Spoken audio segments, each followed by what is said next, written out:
Guys, ang video natin for today is yung paano ba mag-adjust ng side mirror dito sa Vios 2025. Pahinaan muna natin tong volume para mas marinig ninyo. Yan, okay.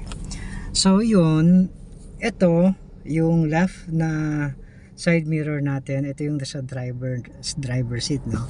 So dito sa baba, nandito yung mga command niya. So, ito yon para dito sa window, bababa yung window, no? Tapos, ito yung para sa, makikita ninyo dito para may toggle siya. Okay, meaning, pag ito nakasentro dyan, center siya, so hindi mo siya ma-adjust both left and right na side mirror, no? So, ang pwede nating gawin pag i-adjust mo yung dito sa may driver seat na side mirror is ito-turn mo lang siya sa left. Okay, so yun. Pag tingnan mo ha, tingnan natin ha. Once na in-adjust natin to ng pababa, pag pinush natin siya ng baba na ganito, so makikita niyo no, nakababa naman yung side mirror natin. Ulitin ko ha. So, yun. Kanina, ganito siya. So, pag prenas ko kanina, same ng pagprenas ko kanina ng paatras, then, bababa siya.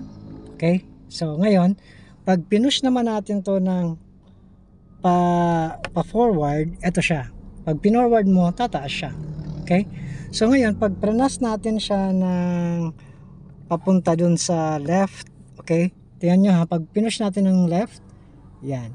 Pag pinush natin ng right, andito siya. Yan.